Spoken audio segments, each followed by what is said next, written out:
Buonasera, buonasera gentili telespettatori e ben ritrovati in diretta con lo speciale calciomercato dalle 20 alle 21 sul canale 79 del Digitale Terrestre e sulla nostra pagina YouTube, dove ci aspettiamo di leggere tutte quelle che sono le vostre curiosità, le vostre domande, i vostri quesiti sulle trattative del Napoli, un mercato che si accinge ad entrare sempre più nel vivo, così come la stagione dei partenopei targati Antonio Conte. Siamo ormai davvero a pochi giorni dall'inizio del ritiro di Maro, dove ci saremo con le nostre telecamere, vi racconteremo H24 tutti i segreti, le curiosità e non solo di questo avvento di Antonio Conte sulla panchina del Napoli. Tra poco ovviamente entreremo anche nel dettaglio di tutti quelli che sono i rumors di mercato in casa Napoli e non solo. Innanzitutto una buonasera a tutti voi da parte del sottoscritto Riccardo Catapano, con me c'è Emanuele Bernardo in cabina di regia, infaticabile come sempre, ed è un piacere dare la buonasera anche ad Erika Merolla con noi. Ciao Erika, buonasera. Buonasera, buonasera a tutti, buonasera. Ben ritrovata, cara Erika. Insomma, come dicevo poco fa, stiamo entrando pian pianino nel vivo di quelle che sono le trattative di mercato di Casa Napoli. Ovviamente c'è attesa per quelle che sono le prime ufficialità. Il nome più vicino resta quello di Rafa Marin, che sta terminando le sue vacanze estive insieme alla sua compagna prima di abbracciare per la prima volta la maglia partenopea con quelle che poi sono le canoniche visite mediche di rito, che potrebbero essere tra l'altro già effettuate la prossima settimana. Ma c'è un nome molto caldo in queste ore, perché noi abbiamo titolato la puntata con il Napoli vicino ad un triplo colpo in difesa. Sembra essere effettivamente quello il reparto sul quale Antonio Conte vuole andare a puntare il dito e a puntellare innanzitutto la rosa del Napoli. Io direi di partire da Spinazzola, che sembra un nome in questo momento un po' più freddo nei cuori partenopei. Molti dicono, va, infortunato, probabilmente non è quello che serve. La realtà dei fatti è che il Napoli sta spingendo molto su questo profilo, e a questo punto, caro Emanuele, io andrei anche al touch per vedere le ultime che arrivano da Sky Sport proprio per quanto riguarda Leonardo Spinazzola, sempre più vicino al Napoli, contatti costanti per trovare l'intesa economica. Quali sono gli aggiornamenti che arrivano dall'emittente satellitare? Li leggiamo proprio qui. Spinazzola è sempre più vicino al Napoli, contatti costanti per trovare l'intesa economica, e lui il giocatore scelto da Conte per rinforzare le corsie esterne. In questo caso sulla sinistra, si è liberato dalla Roma, arriverebbe a parametro zero e si sta lavorando per trovare la quadra definitiva, ma Spinazzola al Napoli è sempre più vicino, e si parla tra l'altro anche di contratto biennale. E allora l'annosa domanda che ti faccio, Erika: tu sei più dal Sì. lato di coloro che vedono di buon occhio l'arrivo di Spinazzola, oppure anche tu hai qualche dubbio su questo profilo?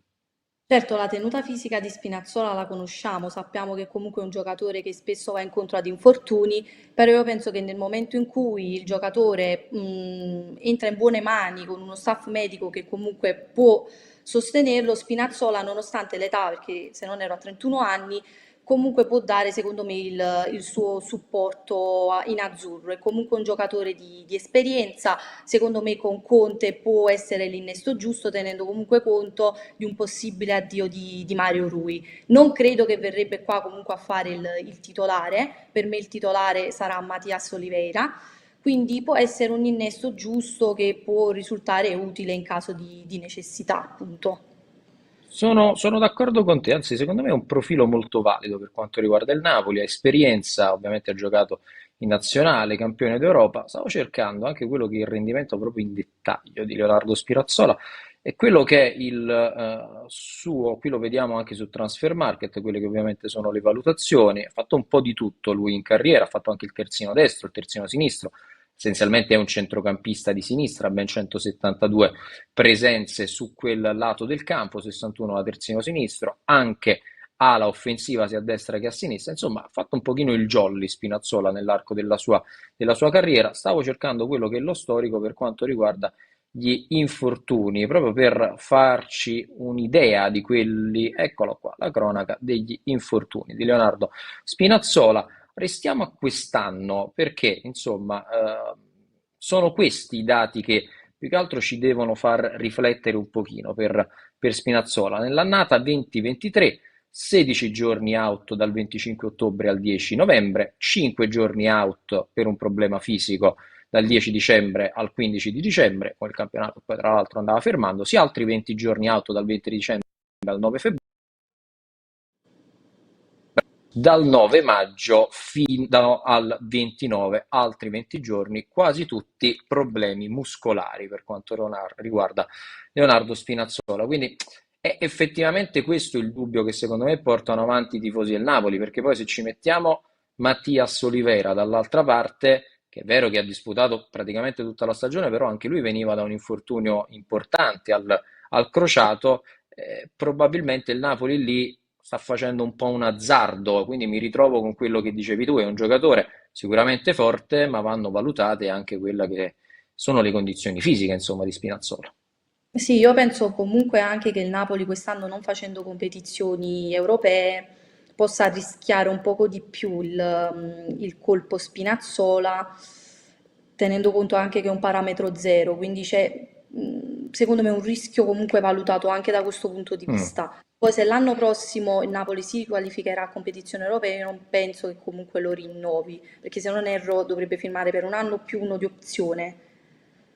Quindi Sì, io il penso Napoli che sta valutando questo. Tra l'altro il Napoli sta valutando anche di inserire una clausola all'interno del contratto proprio per la tenuta fisica del giocatore. Infatti, uno degli ultimi nodi, non tanto relativo all'ingaggio, proprio la richiesta del calciatore che vorrebbe un biennale garantito, il Napoli propone un 1 più 1 con una clausola all'interno del contratto, però diciamo si è abbastanza vicini a quello che è un accordo richiesta di Antonio Conte, quindi tendenzialmente facciamo così, ci fidiamo di Antonio Conte, ma mettiamola vediamo così, del Erika. vediamo. Tra un poco poi magari andremo anche al telefono con il nostro primo ospite di serata, che sicuramente conosce Spinazzola, l'ha visto negli ultimi anni molto molto da vicino, però io voglio fare anche una panoramica sugli altri due colpi di mercato che il Napoli sta portando avanti in difesa. Mettiamo in stand-by il nome di Mario Hermoso, ci torniamo poi nel secondo blocco, e andrei a leggere le ultime su Buongiorno, perché insomma questo è un nome davvero molto caldo. Andando al touch, Emanuele, andando a leggere proprio le ultimissime da parte di Sky Sport, Buongiorno Napoli, tra oggi e domani l'incontro decisivo, manca ancora però l'accordo con il calciatore.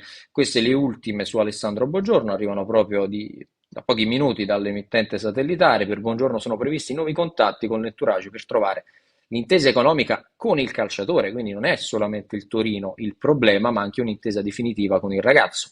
Non è un aspetto da sottovalutare. Tra oggi e domani nuovi contatti per l'intesa definitiva, poi si procederà a trovare l'accordo col Torino. Il club Granata chiedeva 35 milioni di euro più 5 di bonus, il Napoli è fermo a 35 milioni comprensivi di bonus. Si lavora proprio su questi ultimi, ma ballano pochi milioni. Per questo l'intesa col calciatore sarà il passo decisivo per chiudere la trattativa. Insomma, quello che ci riportano i colleghi di Sky Sport in questo momento, il Napoli punta forte su Alessandro Buongiorno, però per far cadere quelle che sono le resistenze di Urbano Cairo, beh, serve innanzitutto il sì con il calciatore. Io penso che comunque il sì del calciatore ci sia, perché io penso che comunque abbia la volontà di voler lavorare con Antonio Conte, è un calciatore giovane, sa che comunque in azzurro può trovare il suo spazio e io credo che comunque questo sì in realtà sia già arrivato, ora sta tutto nelle mani di Cairo, convincere Urbano Cairo con la proposta economica. Io penso che comunque se c'è il sì del giocatore, Mm. l'incontro economico col club si troverà milioni in più, milioni in meno. Comunque io penso che sui 35 poi il Napoli riesca a chiudere l'accordo. Assolutamente, questa è una primissima opzione di mercato per Antonio Conte, che tra l'altro ha incontrato lo stesso Buongiorno anche quasi un mesetto fa in quel di Torino, spiegando al difensore centrale quelle che sono le idee dello stesso allenatore per quanto riguarda il nuovo progetto Napoli, e Alessandro Buongiorno è effettivamente una pedina fondamentale. Dicevi secondo me benissimo tu, Erika, quando c'è il sì del calciatore, poi una quadra, una soluzione di mercato alla fine, bene o male, si trova, perché insomma viviamo in un'epoca calcistica dove non dico che i calciatori hanno quasi sempre il coltello dalla parte del manico, però se c'è la volontà del calciatore, insomma alla fine una quadra si trova, soprattutto se il Napoli è comunque Più all'epoca disposto. con Raspadori, col Sassuolo che non voleva Esatto. poi si trovò comunque l'accordo perché il giocatore voleva venire in azzurro. Quindi io Sì, hai penso che fatto comunque benissimo perché è un parallelo proprio calzante perché ce la ricordiamo quella trattativa, il Sassuolo ne chiedeva 40 di milioni inizialmente, poi alla fine Raspadori ha lavorato ai fianchi Carnevali e si è arrivata ad un accordo quasi di 10 milioni in meno, quindi è effettivamente giustissimo quello che andavi a sottolineare tu poco fa. Emanuele, ti chiedo anche a questo punto di procedere per quanto riguarda il primo collegamento di serata, per tornare a parlare anche di Leonardo Spinazzola, ma non solo, più in generale anche dell'ambito Roma, mentre gli amici di YouTube in questo momento mi segnalano anche come la Juventus sia ad un passo dal colpo Kefren Turamo per quanto riguarda il centrocampo, tra l'altro centrocampista che è stato accostato recentemente anche al Napoli. Dobbiamo dire però che per quanto riguarda il centrocampo, secondo me è proprio lì Conte vorrà prima valutare gli uomini presenti in ritiro, forse è il reparto dove ad oggi c'è meno fretta di intervenire. C'è sicuramente più fretta di intervenire in difesa. Abbiamo parlato di Spinazzola e non solo, ne parliamo con il collega di voce giallorossa Alessandro Carducci. Ciao Alessandro, buonasera. Buonasera, un saluto a voi e a tutti gli ascoltatori. Grazie mille per aver accettato il nostro invito, Alessandro. Mi auguro tutto bene, caldo a Roma in questo periodo, immagino di sì, come a Napoli. Caldo il meteo, sì, per quanto riguarda il Eh. mercato invece è un piattume quasi mai visto, almeno fino a questo momento. Ora l'inizio del ritiro si avvicina, insomma ci si aspetta un'accelerata nei prossimi giorni. Finora poca roba. Beh, in questo momento la Roma dove sta cercando di intervenire? Cioè quali sono le priorità in questo momento del club giallorosso dopo Priorità ovviamente il rinnovo di De Rossi?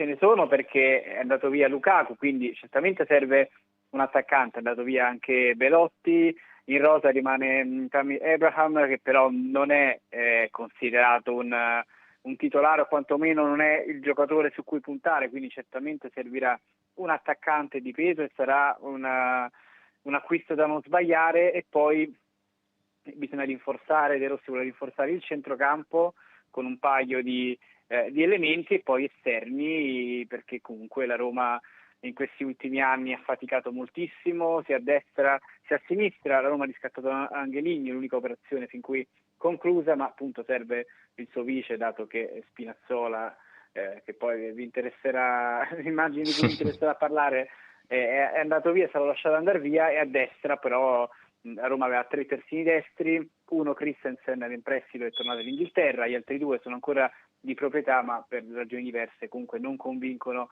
appieno, quindi servirà un intervento anche lì. Diciamo che le cose da fare sono parecchie, per ora si è fatto poco, però insomma aspettiamo perché non vince chi fa la squadra prima, per cui insomma, ancora un po' di pazienza c'è. Certo è che appunto a pochi giorni dal ritiro, per ora facce nuove non ce ne sono a Trigoria.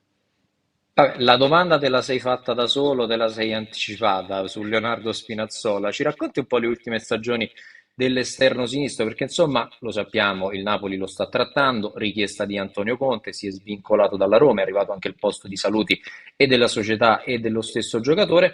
Quello che un pochino fa venire qualche dubbio è la condizione fisica del ragazzo, seppur abbiamo visto nell'ultima stagione, tra qualche infortunio muscolare di troppo, comunque 36 presenze.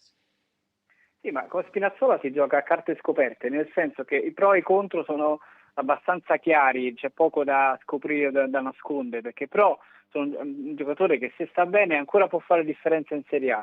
Tu hai citato il numero di presenze, alcune volte magari reduce qualche infortunio, non ha fatto benissimo, altre volte invece è lì, palla al piede, va in dribbling, va sul fondo, crossa, può essere ancora un giocatore molto interessante, poi a parametro zero anche dal punto di vista economico può essere conveniente. Ha esperienza e lo sappiamo, contro ovviamente hai citato tu i problemi fisici, al di là di quello grave, l'infortunio, tendine avuto durante l'Europeo, è un giocatore comunque soggetto a alcuni problemini fisici durante la stagione, quindi una squadra lo prende consapevole, non c'è nulla da immaginare, consapevole che comunque un mesetto, forse 2, dipende, all'anno sarà fuori. Ora, se una squadra ci punta come giocatore titolare, ecco lì magari potrebbe essere un pochino rischioso, ma altrimenti come alternativa, non dico riserva, ma quantomeno come alternativa, va più che bene, perché comunque le restanti le partite le fa dignitosamente, alcune volte così così, altre volte molto bene, e sai che almeno un mesetto l'anno salterà per qualche piccolo infortunio muscolare, ecco. Insomma, sono pro e contro abbastanza leggibili e si conoscono. Erika, tu hai una curiosità per quanto riguarda, insomma, una domanda da porre al nostro Alessandro.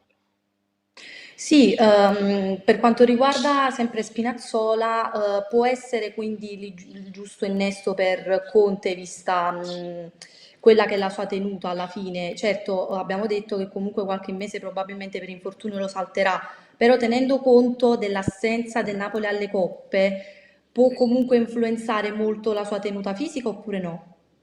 Sì, sì, esatto, hai citato comunque un fattore determinante perché appunto Conte potrà lavorare senza dover giocare ogni 3 giorni, questo per un giocatore poi soggetto a infortuni fisici e qualche piccolo problema muscolare può essere un vantaggio, quello certamente, magari potrà anche gestirsi meglio in questa maniera, per cui potrebbe anche avere qualche infortunio fisico, qualche infortunio in meno muscolare, però ecco, sempre tenendo da conto che qualche partita, bene che vada, la salterà sempre, pur senza le coppe, pur gestendosi al meglio, qualche partita comunque la salterà. No, a parte ciò, un giocatore a parametro zero, è vero, non è più giovanissimo, ma comunque qualche altra, insomma, un paio di stagioni almeno ad alto livello le può ancora garantire, quindi dal punto di vista economico c'è solamente l'ingaggio da pagare e basta, per il resto è un giocatore che sai cosa può darti, che palla al piede, lui si prende palla, parte in dribbling, ne salta uno, magari due, può crossare col sinistro, col destro, non ha un gran tiro, non è un cecchino sotto porta, ma comunque ti può mettere in mezzo palloni interessanti, per cui è un giocatore che può fare il caso del Napoli, penso che il Napoli faccia bene a rassicurarselo a queste condizioni. Prima hai parlato anche dei problemi in attacco della Roma alla ricerca di un centravanti. Provo a pungolarti. Se ti dicessero che la Roma punta un altro anno su Romelu Lukaku, saresti favorevole o no? Ovviamente te lo chiedo perché lo sappiamo, il Napoli con Antonio Conte cerca proprio il centravanti belga. Ci racconti anche la sua ultima stagione in giallorosso? Partiamo dal presupposto che con Conte Lukaku si è espresso, non so se al meglio della sua carriera, ma comunque ha fatto molto bene. Lukaku inizialmente a Roma ha trascinato tutti, nel senso che giocava sempre, non riposava mai, ha avuto una tenuta fisica straordinaria e segnava nelle prime settimane. Noi facevamo anche un approfondimento su Voce Giallorossa. Rapporto minuti giocati, gol in Europa era tra i migliori, c'è stato un periodo in cui è stato, se non il migliore, tra i migliori. Poi ovviamente ha pagato nella seconda parte di stagione e il numero di reti è calato vistosamente, ma comunque aveva anche tutta la stanchezza accumulata nella prima parte in cui aveva veramente giocato sempre, forse alcune partite anche non necessarie, aveva un po' tirato la carretta, per cui Lukaku è un giocatore che in Serie A sposta, perché può giocare sia spalle alla porta, con una struttura fisica impressionante, insomma, difficile prenderlo a sportellate e spostarlo, e quindi se sei bravo a far gravitare i giocatori attorno a lui, lavori di sponda e puoi far bene. Oppure, come lui predilige, attaccando fronte porta con gli spazi giusti, e lui in progressione devastante, parte palla al piede, campo aperto, non lo prendi perché fisicamente non lo tieni, poi è veloce alla distanza e lì poi sotto porta fa il suo lavoro, quindi lo puoi utilizzare in diversi modi. È un giocatore che, ripeto, in Serie A sposta molto, ha esperienza, se motivato bene, poi è un giocatore abbastanza murale, ha bisogno di sentire affetto attorno a sé, quindi una piazza come è stata Roma, come sarebbe Napoli, sarebbe perfetta, con un allenatore che già ha saputo valorizzarlo, insomma dal punto di vista tecnico sarebbe un buonissimo affare, lì non so però dal punto di vista economico, Mm. insomma so che chiedevano una cifra molto importante, sui 40 milioni, poi non so se ci siano novità in tal senso, ma per un giocatore che non è più giovanissimo, ecco, quella potrebbe essere una spesa forse un po' alta, però insomma al di là dei soldi, dal punto di vista tecnico, sarebbe forse l'incastro ideale per lui, per Lukaku. È sicuramente la prima richiesta di Antonio Conte per l'attacco. Tra l'altro, tu citavi la stagione all'Inter di Lukaku con Conte: 95 presenze, 64 gol, 17 assist sotto la guida di Antonio Conte. Insomma, numeri non propriamente banali per il belga. Alessandro, io ti saluto con l'ultima curiosità, ma Dybala che fa? Resta a Roma? Questa clausola spaventa? Allora, questo è un po' un tormentone di ogni sessione di mercato. C'è il momento della clausola e quindi cominciano gli articoli di giornale, Dybala ci pensa, Dybala non lo sa, Dybala chiede garanzie e alla fine finora è rimasto. Ora vediamo se sarà così, comunque non c'è Mourinho, quindi adesso De Rossi, magari lui stesso dovrà capire anche come evolverà il progetto della Roma, per carità, lasciamo sempre un'area di incertezza, però fino a questo momento insomma le certezze sono che Dybala a Roma si trova bene, anche lui un po' stesso discorso di Lukaku, ha bisogno di ambienti caldi, lui è arrivato a Roma, è stato presentato davanti a migliaia di tifosi senza che ancora avesse fatto nulla e lì lui si è veramente emozionato, lui è argentino, ha bisogno di questi ambienti qui come Roma e Napoli, quindi lui a Roma si trova benissimo, per cui per andarsene dovrebbe veramente o cacciare la società o avere un progetto enormemente più bello in cui lui è messo comunque al centro, quindi anche qui non è facile, devi trovare una squadra con più ambizioni, più possibilità della Roma e va bene, ma che lo metta al centro del progetto. E Dybala ha una classe, forse in Serie A, non so se sia il giocatore con più tecnica, ma sicuramente tra i top, ha il suo problema anche lì della continuità fisica, per cui ogni tanto anche lui si ferma. Sono già 2 stagioni che nell'ultima parte del campionato, quella un po' più importante, e lui è più fuori che dentro, altrimenti avrebbe fatto forse anche una carriera diversa, forse la Juve l'avrebbe tenuto, purtroppo ha questa problematica, però in ogni sessione di mercato si ripete la stessa domanda, lui dovrebbe, per andarsene, dovrebbe trovare una squadra con più possibilità di vincere della Roma e che lo metta al centro del progetto, perché non penso che andrebbe in una big per fare panchina, per cui non è nemmeno facilissimo trovare questo incastro. E io voglio ringraziare Alessandro Carducci di Voce Giallorossa per essere stato con noi questa sera. Grazie mille, È Alessandro. un piacere, a voi, a presto. Buona serata. Piacere assolutamente nostro. Ringraziamo il collega di Voce Giallorossa Alessandro Carducci che insomma ci ha parlato un pochino delle ultime in casa Roma. Stravolgo un po' la scaletta, Erika. Insomma, abbiamo parlato di Romelu Lukaku e l'incastro giusto Lukaku, Conte, Napoli. Al netto di quella che è la valutazione economica in questo momento fa il Chelsea, che di certo convince poco De Laurentiis. Però credi che qualora dovessero esserci dei risvolti positivi in termini appunto economici, sia tatticamente l'incastro giusto? Io penso che per la fiducia che Conte ha nei confronti di Lukaku e viceversa possa essere il giusto incastro per il Napoli, però ecco, conoscendo la posizione di De Laurentiis, soprattutto su profili così di un'età comunque considerata ovviamente da De Laurentiis avanzata, spendere 30 milioni di euro per lui. Insomma, bisogna appunto trovare una quadra prima economica e poi nel caso, secondo me l'innesto di Lukaku può essere giusto per Conte, può essere il profilo che serve al Napoli, anche se io Vedremo, sì. tenderei ad acquistare un giocatore un po' più giovane. Ok, quindi tu saresti un po' più per l'essere futuribile, mettiamo così, di un prospetto magari accostato al Napoli. Vedremo quelle che alla fine saranno le scelte, anche perché se il Chelsea non abbassa le pretese o apre magari un prestito con diritto di riscatto, io credo che al netto della cessione di Victor Osimhen sia effettivamente difficile pensare che il Napoli vada a sborsare questi soldi per Lukaku. A proposito di Osimhen, aggiornamento, insomma, in tanti dicono che la situazione sia abbastanza bloccata per quanto riguarda il futuro del nigeriano.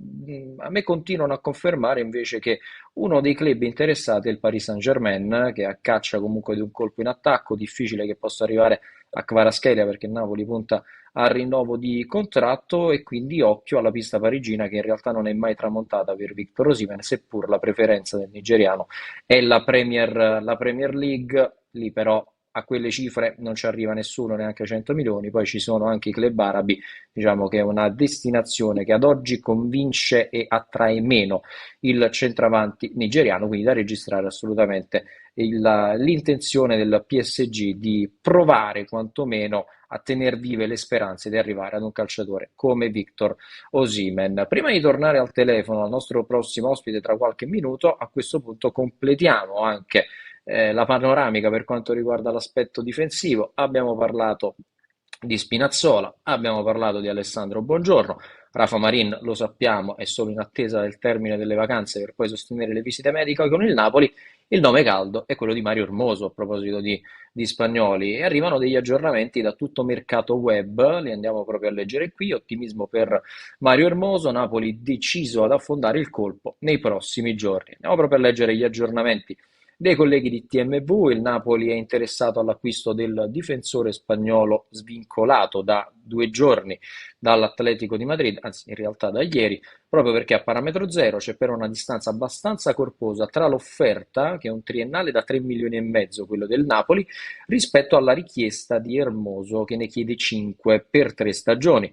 Una situazione di stallo e che verrà limata possibilmente nei prossimi giorni. L'intenzione di giocare in Serie A c'è, così come ottimismo da parte del Napoli di chiudere la trattativa. La distanza però c'è ancora e non sarà semplice per chi cercherà di abdicare dalla propria posizione. Hermoso poi vanno anche a ripercorrere quelle che sono le statistiche della scorsa stagione con l'Atletico Madrid: 45 partite, 31 nella Liga e 9 in Champions League, ovviamente titolare inamovibile per quanto riguarda la retroguardia dei Colchoneros guidata dal Cholo Simeone, valore di mercato di 25 milioni e potrebbe essere quindi anche un'eventuale plusvalenza. Il problema ad oggi non sono le commissioni per gli agenti, bensì proprio la forbice di richiesta di Hermoso, di ingaggio e la valutazione che ne fa il Napoli. Quindi il Napoli ha superato il primo scoglio, che sono quelle relativo alla commissione. Va trovata invece l'intesa sull'ingaggio. Come lo giudicheresti il colpo Mario Hermoso per la retroguardia del Napoli, Erika? Lo valuterei positivo perché è comunque un giocatore di esperienza. Abbiamo visto che con l'arrivo di Conte in panchina si stanno cercando profili appunto di esperienza, e secondo me proprio per cercare di vincere al più presto possibile, come ha fatto capire lo stesso allenatore in conferenza di presentazione. Mario Hermoso è comunque un difensore roccioso e soprattutto che ha grande garra, no? Grande intensità, leadership, e secondo me può essere, insieme a Rachmani e al possibile arrivo di Buongiorno, il giusto profilo per completare la difesa, che presumiamo a questo punto che sarà una difesa a tre. Ora bisogna capire se effettivamente il giocatore è intenzionato a venire al Napoli, se questa distanza di ingaggio riuscirà a limarsi, ad assottigliarsi sempre di più, perché sembrerebbe anche che in questi giorni abbia rifiutato il Besiktas pur di venire a Napoli e farsi Sì? allenare da Antonio Conte. Quindi io penso che comunque un profilo come lui serva, così come profili comunque più maturi, proprio per cercare di arrivare al più presto ad una nuova vittoria in una nuova competizione, che possa essere in questo caso l'anno prossimo la Coppa Italia, o comunque, anche se vedo difficile attualmente rivincere il campionato. Quindi io penso Ce più, lo auguriamo, va, mettiamola così. Però e te lo certo, auguro, però io penso ad che comunque oggi ci voglia sì. un attimo Di comunque di crescita. assestamento per Conte, sì, anche perché non credo che nessuno ad oggi vada a chiedere ad Antonio Conte al primo anno a Napoli di vincere lo scudetto. Insomma, l'obiettivo è chiaro, è quello di tornare in Champions League, di fare un buon campionato, di ben figurare, e poi perché no, magari portare anche un trofeo a casa. Il Napoli l'anno prossimo 2 competizioni fa, non è che ci si può inventare chissà che cosa, campionato o Coppa Italia. In attesa di tornare tra qualche minuto al telefono, io voglio anche andare a salutare i nostri utenti di YouTube, perché sono tantissimi che insomma in questo momento ci scrivono. Andiamo a salutare Salvatore Onina, Mario De Lucia, Albert, Flavio Blasi, Vincenzo Rea, super malatissimo del Napoli, che c'ha un nick interminabile. Ne avevo letti tanti altri fuori onda. Ciro Cuomo De Laurentiis, il re del Maradona Stadium, siete tantissimi. Leggo anche parecchie curiosità. C'è chi parla della Juventus, c'è chi parla anche di Kefren Turam, che sarà ovviamente il sostituto di Rabiot una volta ufficializzato. Salvatore Onina scrive: Yulman sarebbe un colpo ideale per il gioco di Conte, tra l'altro trattato dal Napoli un paio di sessioni di mercato fa, quando lasciò il Lecce. Flavio Blasi invece scrive: Siamo troppo lenti negli acquisti, secondo me. Manna non è il DS giusto, ha pochissima esperienza. Flavio, io ti voglio bene, però il mercato è iniziato ieri ufficialmente. Il Napoli un acquisto lo ha chiuso, è vero, ma ancora ufficializzato, ma facciamogli finire le vacanze a Rafa Marin e sta portando avanti anche altre trattative, in particolare quella relativa ad Alessandro Buongiorno e a Mario Ermoso, oltre a quelle di Leonardo Spinazzola. Insomma, diamo anche il tempo a questa gente di lavorare. Tra l'altro, una settimana fa è stato presentato Antonio Conte, quindi un colpo ufficiale. In realtà il Napoli già l'ha messo a segno, non è manco di poco conto,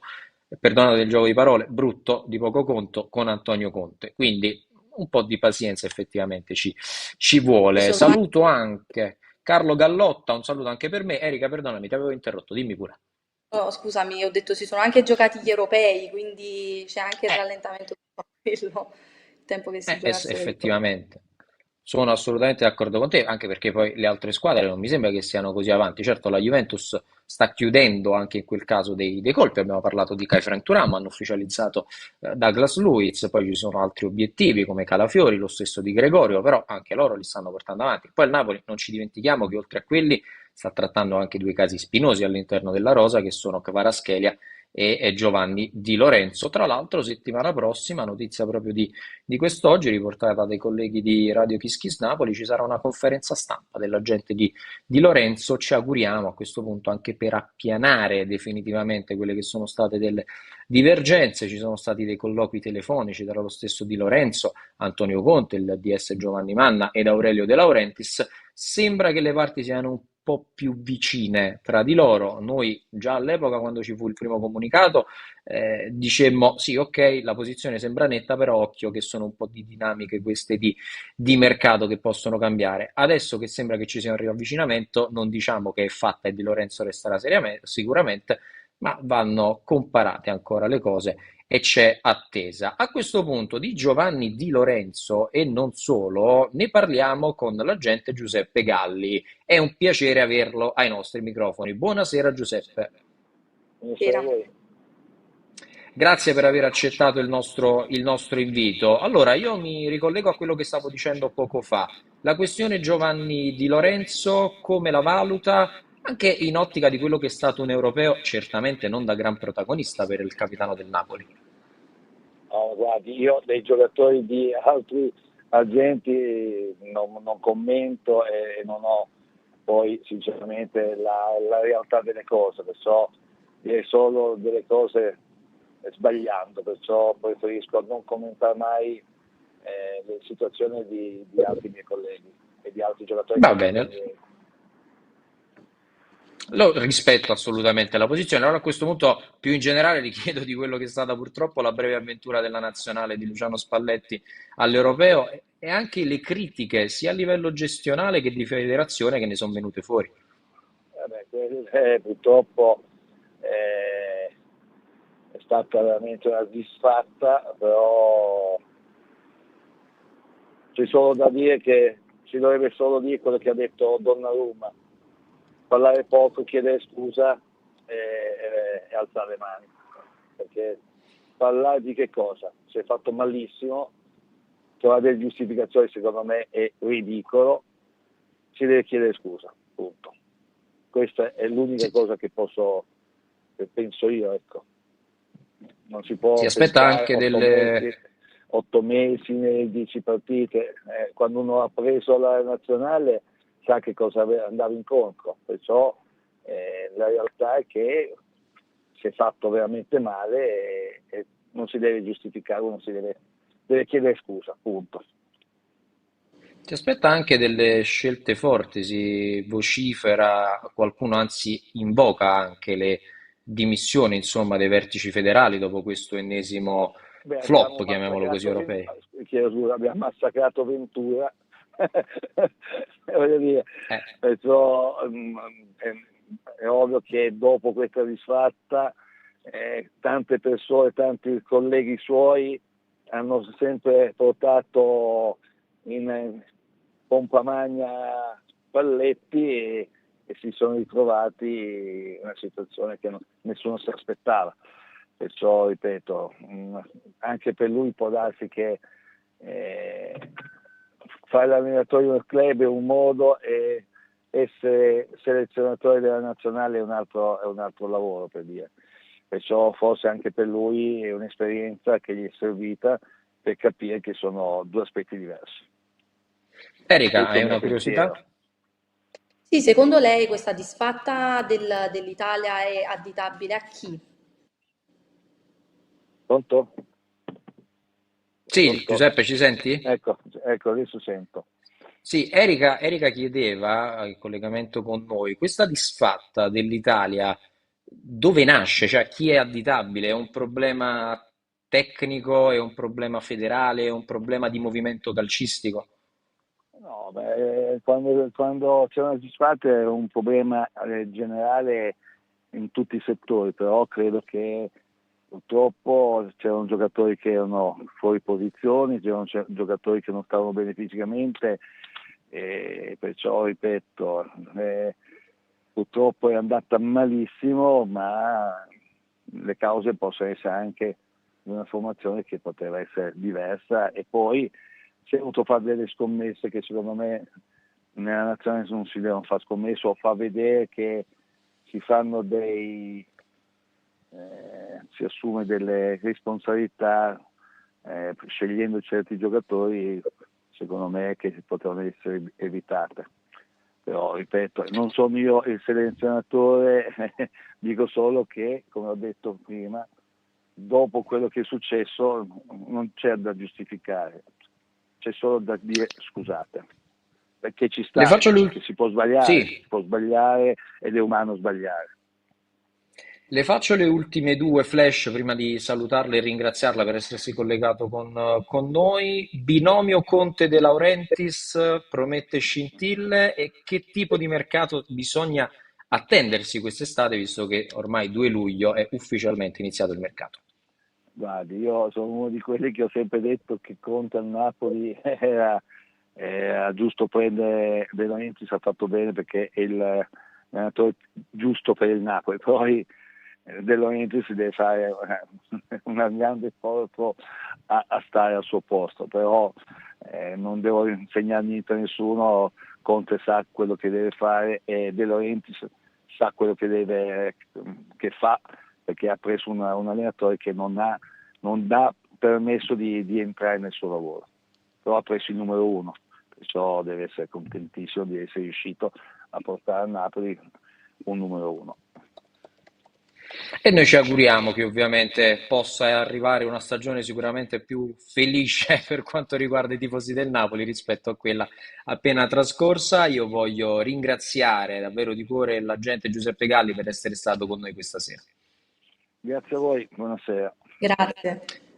Grazie mille a Giuseppe Galli, presidente dell'Asso Agenti Italiana, per essere stato con noi. Non si è voluto sbottonare per quanto riguarda le questioni dei singoli, in quel caso di Di Lorenzo. Abbiamo parlato però di nazionale, anche di questo binomio, insomma, di Conte ed Aurelio De Laurentiis, che in tanti descriveranno come esplosivo. Vedremo quello che succederà. De Laurentiis mi è sembrato abbastanza tranquillo alla presentazione, devo dire la verità, lasciando spazio ad Antonio Conte. Proseguiamo con quelle che sono le novità di mercato. Io voglio leggere anche due notizie che quest'oggi campeggiano su calcionapoli24.it, perché spesso ci chiedono, sì è vero, voi parlate del calciomercato, le trattative, ma per quanto riguarda le giovanili del Napoli, cosa si muove? Succede qualcosa? Perché insomma, lo sappiamo, insomma, la primavera del Napoli è reduce da un'annata ancora una volta non propriamente positiva in Primavera 2. Le novità sono arrivate perché Giuseppe Santoro si occuperà del coordinamento delle giovanili del Napoli, affiancando Gianluca Grava, il tutto cooperato da Giovanni Manna, che insomma esperienza nel settore giovanile ce l'ha, e come l'esempio è la Juventus Next Gen. Quest'oggi due notizie, la prima a cura del nostro Bruno Galvan, con il Napoli che ha blindato il campione Under 17 Christian Garofalo, svelata anche la durata del contratto, la leggiamo proprio qui. La notizia del nostro Bruno: il Napoli ha cambiato linea e ora punta forte sui giovani. A detta del presidente Aurelio De Laurentiis, arriva la prima dimostrazione con la firma ufficiale di Christian Garofalo, che ha appena vinto l'Europeo con la nazionale Under 17. Garofalo è considerato tra i migliori talenti del Napoli, classe 2007 difensore centrale, è considerato da tanti addetti ai lavori un ragazzo dal futuro assicurato. Secondo quanto appunto raccolto in esclusiva da Calcio Napoli 24, il Napoli ha fatto sottoscrivere a Garofalo un contratto di 3 anni. Tra l'altro potete trovare anche il video in allegato nella notizia. Vi abbiamo raccontato la storia dai campi del Mario Lenci di Fuorigrotta alla vittoria dell'Under 17 di Cristian Garofalo. Altra notizia per quanto riguarda i giovani di Casanapoli: se uno rinnova, ce n'è un altro che invece sarà svincolato, un altro talento del settore giovanile azzurro che però non resterà. In questo caso si tratta di Giannini, che era nazionale Under 19, Enrico Giannini, mancino classe 2004, uno dei prospetti più interessanti in orbita con l'Under 19. Secondo quanto raccolto appunto dalla nostra redazione, sarebbe stato comunicato al suo entourage la volontà del club di puntare su altri profili in quel ruolo in vista della prossima stagione. Tra l'altro già ci sono determinate richieste per il talento vollese, tanti club di Lega Pro ed alcuni di Serie B, con il Napoli che ha deciso di lasciarlo andare, di non rinnovargli il contratto. Questi gli ultimi aggiornamenti anche per quanto riguarda il settore giovanile partenopeo. E voglio chiedere anche la tua, Erika, sul settore giovanile, perché spesso anche, per esempio, adesso ricollegandoci alla nazionale di calcio, no? Si dice sempre, vabbè, ma quest'Italia non ha talenti, non ha calciatori in rampa di lancio, eccetera, eccetera, eccetera. Secondo me è anche un po' la gestione dei settori giovanili che non permette poi chissà quanto di poter scavare di talenti e portarli e avere il coraggio di lanciare questi calciatori, perché poi di talenti comunque importanti l'Italia ne ha e come. Sì, anche secondo me il settore giovanile che dovrebbe crescere in Italia. L'Italia dovrebbe puntare proprio in generale sui giovani, perché i giovani forti ci sono, si dovrebbe avere il coraggio che si ha, come si ha per esempio in Inghilterra, in Germania, di farli esordire, o comunque se non di farli immediatamente esordire, comunque di portarli in prima squadra e farli crescere, non mandarli continuamente e costantemente in prestito, perché poi in un modo o nell'altro i ragazzi si bruciano. Io penso per esempio a Donnarumma, quando Mihajlovic ebbe comunque Vero? intuizione di schierarlo sedicenne, ha dimostrato subito le sue qualità. Certo, non sono tutti Donnarumma, non sono tutti fuori classe come lui, però comunque avere il coraggio di spingere i giovani a fare esperienza dovrebbe essere una prerogativa dei club italiani e non puntare sempre sugli stranieri, anche perché per esempio un altro giovane, il figlio di Pia, che comunque era una nostra vecchia È vero, è conoscenza, vero. trasferito dall'Atalanta al Borussia Dortmund, quindi comunque quei giovani, quei pochi giovani italiani che comunque vengono messi sulla rampa di lancio e comunque si dimostrano forti, poi vanno a fare esperienza all'estero perché lì possono esordire e qua no. Intanto, sotto di noi, Erika, è uscito il numeretto magico perché siamo alle 20:45, manca un quarto d'ora al termine della trasmissione e apriamo le linee 081 353 45 88. Chiamateci per intervenire in diretta e sottoporci anche quelle che sono le vostre domande, le vostre curiosità. Io nel frattempo continuo a leggere qualche messaggio da YouTube perché insomma è arrivato anche il nostro amico John che un po' tra il serio e il faceto dice: la Juventus in realtà dopo l'Europeo si sta disinteressando a Di Lorenzo, è un po' quello il problema, cioè l'Europeo di Di Lorenzo non propriamente brillante sta facendo sì che la Juventus valuti altri profili. Giorno poi saluta anche il nostro Emanuele Bernardo e noi ci accodiamo a quelli che sono i saluti e i ringraziamenti. Erika, io ti chiedo anche a questo punto di Lorenzo, visto che ne stava parlando il nostro amico John, qualora dovesse, diciamo così, rientrare la situazione di Lorenzo, vale a dire anche magari con una conferenza, la permanenza a Napoli, eccetera, eccetera, eccetera, come credi che reagirebbe alla fine la piazza partenopea dopo quelle che sono state comunque delle dichiarazioni che un po' hanno fatto storcere il naso? Per quanto Di Lorenzo sia comunque il nostro capitano, nel momento in cui si è parlato di interesse di club come la Juve, lui comunque è vero che è voluto restare, ha voluto mantenere la concentrazione sull'europeo, però comunque non ha smentito questi interessi né Mm. tantomeno un trasferimento. Quindi anche se rimanesse, io non credo che la piazza azzurra gradirebbe tanto il suo comportamento, dovrà redimersi un po', diciamo, dai suoi peccati. Quindi sarà comunque un inizio difficile, però nel caso in cui rimanesse, io credo che comunque la fiducia della piazza la riconquisterà in poco. Sono d'accordo con te, bastano due o tre prestazioni, alla fine, insomma, ci si butta tutto alle spalle. Poi, insomma, con un allenatore come Antonio Conte che non lascia davvero nulla al caso, credo che anche lo stesso Di Lorenzo, qualora decidesse alla fine di restare al Napoli, sarebbe voglioso effettivamente poi di dimostrare l'attaccamento che in realtà ha sempre dimostrato alla maglia del Napoli. Poi c'è stato questo misunderstanding, chiamiamolo così, tra lui e la dirigenza. Ci auguriamo che possa effettivamente rientrare. Tra l'altro ci sono anche aggiornamenti per quanto riguarda le altre squadre, infortunio per Buchanan per quanto riguarda l'Inter, si è infortunato in allenamento, addirittura 4 mesi di stop probabilmente per lui, infortunio alla parte inferiore della gamba durante la sessione di allenamento di oggi, è stato portato in ospedale locale per ulteriori valutazioni e cure, saranno poi forniti degli aggiornamenti, si parla addirittura di 4 mesi di stop, infortunio per l'esterno canadese dell'Inter in allenamento, lui che sta disputando la Coppa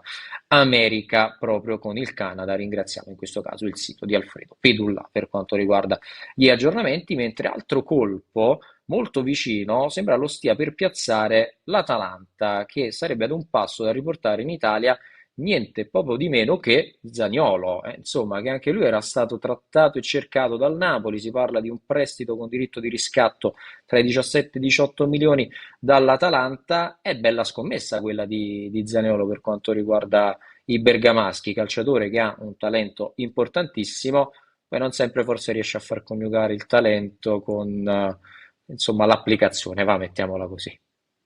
Sì, infatti comunque l'Atalanta si tutela con un diritto e non con un obbligo di riscatto. Io Sì. penso che per questo motivo abbia insistito col diritto, proprio perché nel caso in cui le prestazioni e diciamo il suo comportamento in e fuori dal campo possa comunque influire sulle sue prestazioni, quindi col diritto di riscatto l'Atalanta può decidere di tenerlo oppure no. Assolutamente, poi vedremo se Gasperini farà l'ennesimo miracolo di rivitalizzare un calciatore. Certamente, insomma, il talento non manca a Zaniolo. Sarebbe poi da capire se a questo punto andrebbe a sostituire un calciatore come Koop Miners oppure no. Sono ovviamente diversi come ruolo. Chissà che Gasperini non si stia inventando l'ennesima rivoluzione calcistica alle quali già ci ha abituato. Flavio Blasi, tornando a quello che dicevamo prima su Di Lorenzo, ha detto quando ci sono i risultati i tifosi poi dimenticano un pochino, insomma, confermando quello che dicevamo poco fa. Saluto nuovamente John che ci ringrazia e ci fa i complimenti. Poi avevo letto un altro messaggio scorrendo. Allora, è vero, vedi, ci fa notare il nostro Vincenzo Rea, dovete aggiornare la grafica di Ermoso, l'età non ha più 28 anni, dovete scrivere effettivamente, un paio di giorni fa è stato il compleanno di Mario Ermoso, dobbiamo aggiornare la grafica, caro Vincenzo, hai effettivamente ragione, ai nostri telespettatori non sfugge mai niente. Nel frattempo andiamo al telefono perché c'è Leonardo con noi. Ciao Leonardo, buonasera. Buonasera. Ciao Riccardo, buonasera. Ciao, Come stai Leonardo? tutto bene, tu? Bene, bene, dici tutto. Allora, io volevo parlare del caso di Lorenzo. Per me Di Lorenzo deve andare via, a Napoli non Mm. deve stare più, perché dopo Perché? quello che è successo per me Di Lorenzo, no, perché dopo quello che ha detto il suo procuratore e quello che attende lui, per me Di Lorenzo deve andare via da Napoli. Mm. Non deve portare neanche più la fascia da capitano, per me.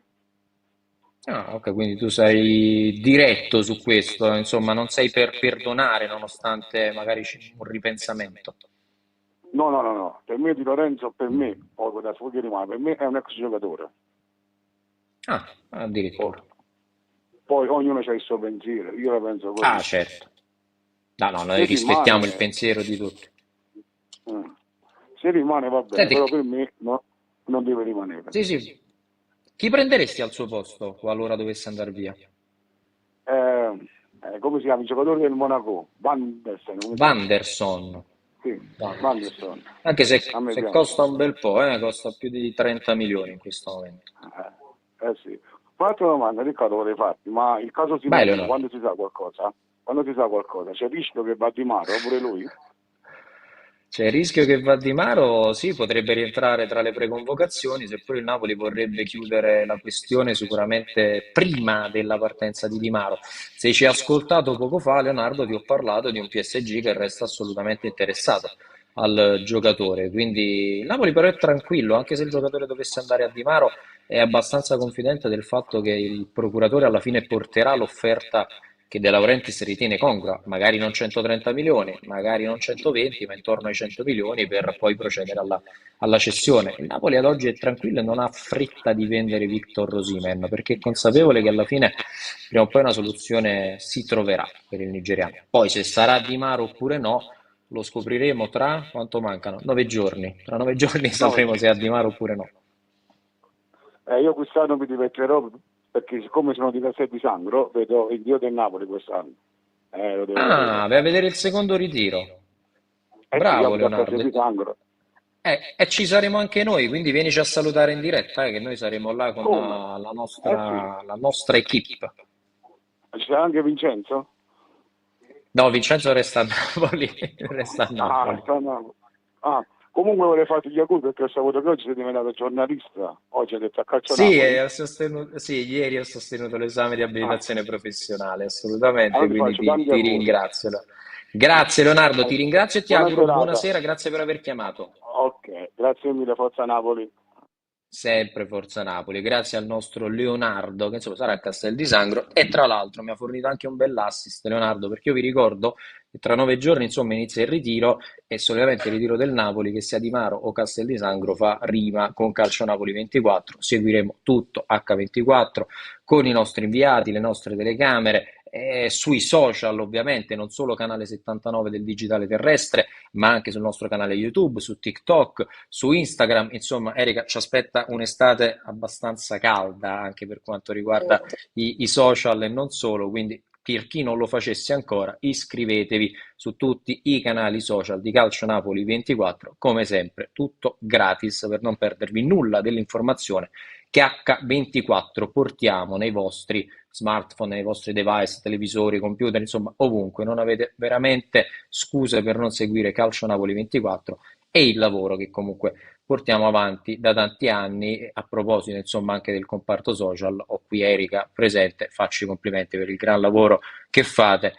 E non è facile, e non dico nient'altro, ma mi hai capito tu sicuramente, insomma, è una situazione sempre molto magmatica quando si parla di Napoli e in particolar modo di calciomercato, quindi complimenti al comparto social di CN24. Allora, leggevo qualche altra curiosità su YouTube, visto che ci stiamo avvicinando anche verso la fine della puntata. Anghissà, dopo la prestazione dell'anno scorso e dal momento che il suo contratto scade l'anno prossimo, l'avrei venduto ad occhi chiusi agli arabi. Ma è davvero così, Erika? Insomma, Anghissà è un giocatore secondo te da vendere?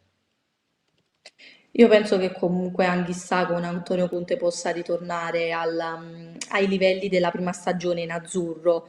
Comunque ricordiamo che è venuto da una Coppa d'Africa in cui non si è particolarmente ripreso, però io credo che con gli allenamenti di Conte possa ritornare a quei livelli a cui noi siamo stati abituati.